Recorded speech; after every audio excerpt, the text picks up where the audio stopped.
Man, what are the odds that I'm literally about to sit down and make a video about all this cool stuff that I've been getting to use with my Insta360 camera, and then literally today, the day I'm filming this, Insta360 comes out with this.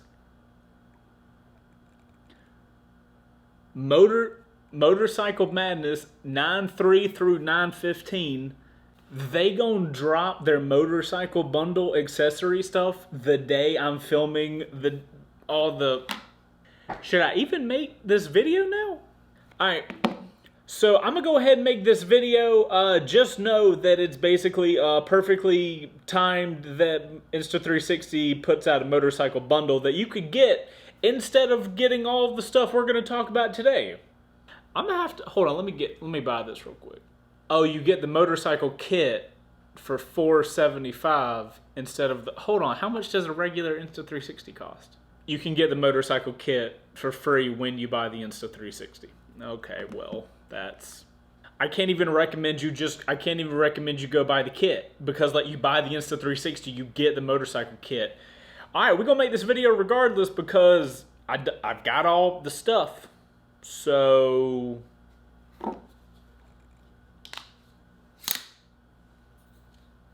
That was cool. Saw that on Matty Hapoya's channel. Wanted to do that. That was the first time I've ever done it.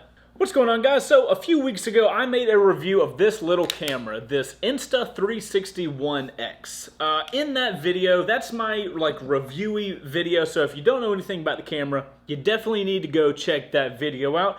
If you're new to this channel, I'm Chaseontwowheels, and I review motorcycle stuff, basically. Go watch that video if you want to know about the Insta360 One X.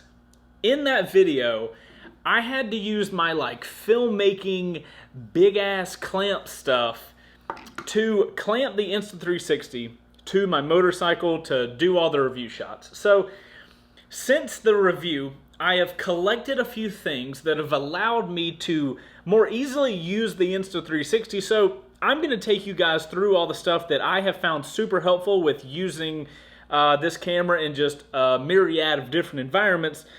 Just know that there's a deal, and now there's a motorcycle bundle that looks like there's, I don't know. So yeah, so Insta360 has a motorcycle bundle now, which basically gives you everything that I'm going to talk about, and it doesn't cost anything extra if you buy the Insta360 now, which, of course.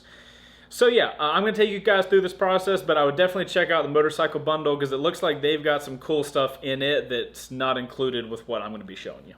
Alright guys, so first thing up on the list of stuff you have to have if you get an Insta360 One X and you're going to use it with motorcycle stuff is this little boy. What this is a tripod mount that goes into a GoPro. Why you need this is because when I was using this guy, I had to use a friction arm because it screws into the little tripod area at the bottom. But by getting this little mount and it going in just as per usual, and then this goes into a GoPro mount, suddenly all your GoPro accessories are able to be used with your Insta360. The most exciting one was the chest mount. Now, if you guys watched the review, you know that the Insta360 One X does a really good job of giving you this super wide field of view. And if you can get that super wide field of view from your chest, I think that gives a super interesting aspect to riding. So it gives your viewer, whoever's watching your video, maybe you later down the road, or maybe you're like me and you publish videos to YouTube, having that wide 360 camera all the way back against your chest lets somebody feel, I mean, look at the footage. You see what I'm saying? You can see everything that I'm kind of seeing. Now, granted, my head while I'm riding is a little higher than you are when you're looking at this footage, but I think the chest mount just goes really well with having that really wide field of view. When I was doing the review, I always thought the chest mount would be the thing to use, but then I didn't have this GoPro mount, wasn't able to use it. So, highly recommend you getting this little tripod to GoPro adapter. So another thing I see that the Insta360 motorcycle bundle has that I kind of used something similar was this little guy. Now this is just a GoPro accessory that I have had I literally have a drawer full of GoPro accessories. saw this thing and I was like, all right, let's try that out. But if you guys notice how thin this thing is, it's just kind of flimsy and it doesn't have the weight to it that you really need. If you guys aren't familiar, motorcycles are very vibrating things. So when you put a little minuscule little thing like this and a camera out here and it's weighted, it's wiggling all over the place. So I'm going to recommend you go with the motorcycle bundle, because if you are on a vibrating bike, this guy's just not going to really work out for you. But regardless, here's some footage checking it out.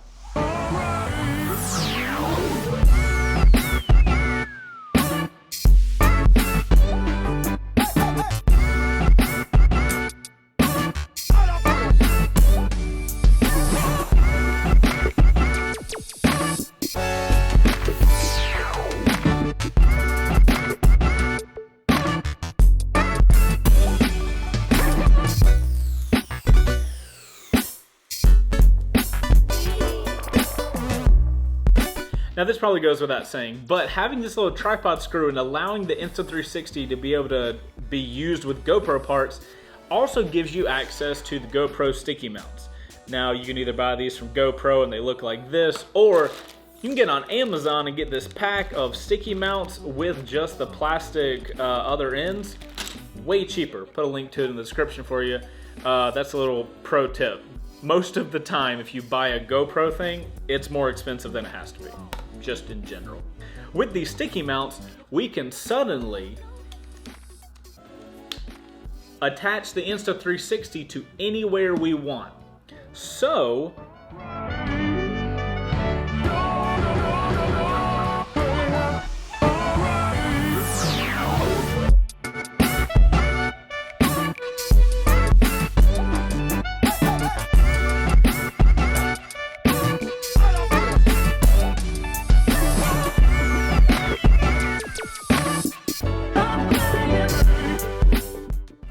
naturally, I put this thing on the top of my helmet so you could get that like top-down look all over view. The results are pretty cool.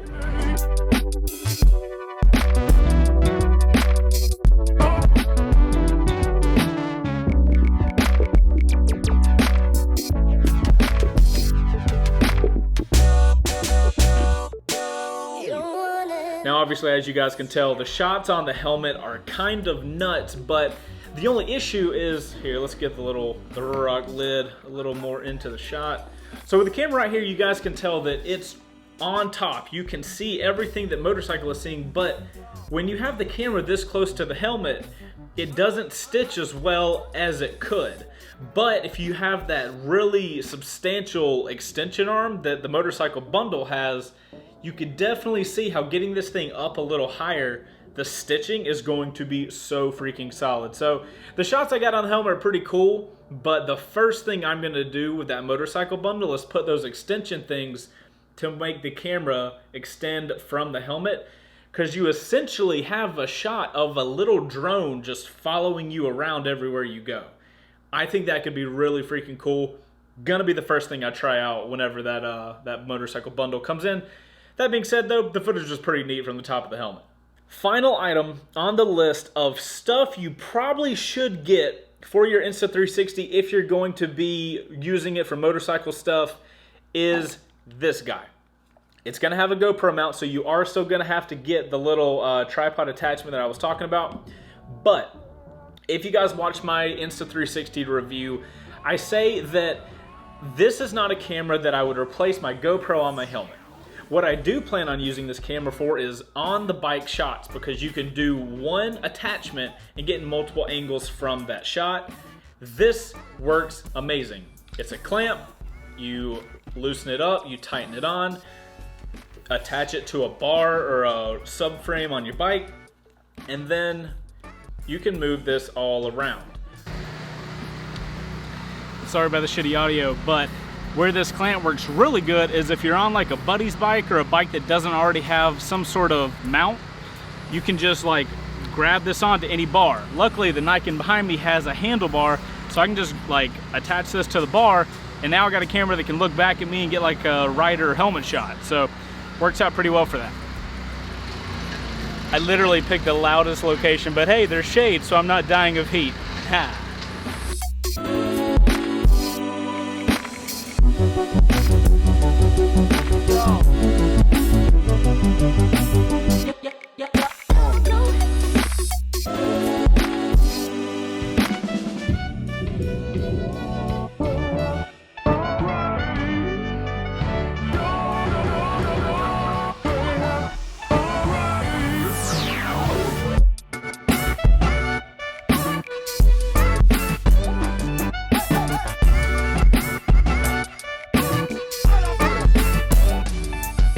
very quick and easy to get different angles, and you're gonna get multiple different angles from each location that you put this on. The only sketchy thing about this ram mount is that it's a clamp. Now, if the bar is small enough, right, you can see it's curved, you can get the bar on the inside and it can clamp all the way around. I'm not gonna lie though, it is a little sketchy, like at least in my head, I'm like, dude, if this loosens up, the whole thing is going to fall off the bike. So that's the only negative about this, but having the flexibility of moving it all over the place is phenomenal. In my review, I used this thing. Can we compare this to the camera? It's as big as the camera. So what happened is, in every shot that I would use this and have this friction arm going to the camera, I'd have this at the bottom of my shot, right? It's like, oh look, here's this giant black square. If you get something like this though, it's tiny and it stitches much better so that you almost can't really see it, which is the point, because if you can see the giant black bar, then suddenly you're like, oh, that's where it's mounted. Got it. I see the magic. The magic is ruined. You don't want to ruin the magic. So I don't recommend getting a very expensive filming piece of kit. Now I know I told you guys I don't have any use for these giant clamps anymore, but that's a little bit of a lie. There's one use for them that I have found, and it's a mount that I like to call the unicorn mount. It uses this big ass clamp and that really long invisible stick. You'll see.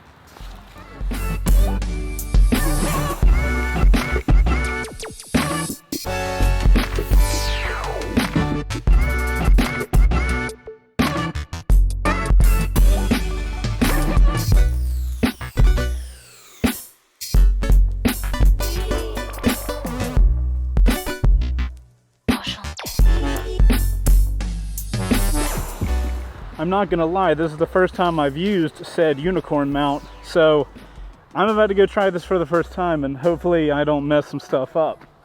But hey, let's learn together. Let's try the unicorn mount.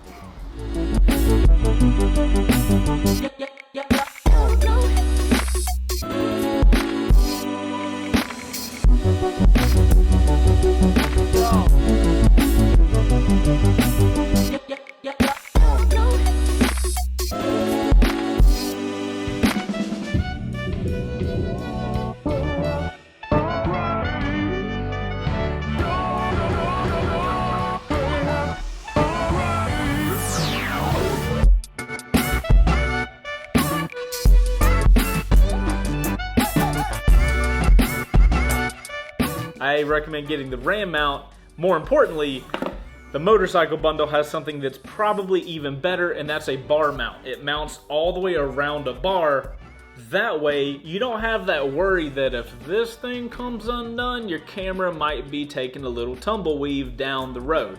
So the motorcycle mount thing, that's a bar mount, it attaches around the bar, so if it loosens up, it just rotates down, it's just sitting there like hanging. That being said, I do recommend this little guy. I have really enjoyed, especially on my Supermoto, there's a lot of bars all over the place. Loosen it up, clamp it on, and off I go. And you can get a ton of shots with all these things. So obviously you guys have been seeing shots throughout this video. This stuff makes this camera 10 times more valuable. I mean, it's like a GoPro. The GoPro is a really cool camera, but it's only as cool as you have mounts to use it. The Insta360 is the exact same. The more mounts you have to use it, the cooler and more interesting shots you can get. So the mounting for these action cameras is super freaking important. And if you guys don't have mounts, you're gonna limit yourself at what you can actually do with these cameras. As per usual, if you guys want to grab any of the things I've talked about, I'll put links in the description. Top link will be for the Insta360 and the motorcycle bundle, since the motorcycle bundle is literally free if you buy the Insta360. So, motorcycle madness indeed, Insta360. Now, before we get out of here, in my review video, I did notice a quality issue in the Insta360 that I wasn't crazy happy with. That was my problem, not the camera's problem. So I'm going to jump in the office and show you guys what I found out. Basically, I did something wrong. So let's go jump in the office before we finish this video up, and I'll show you guys the issue that I caused.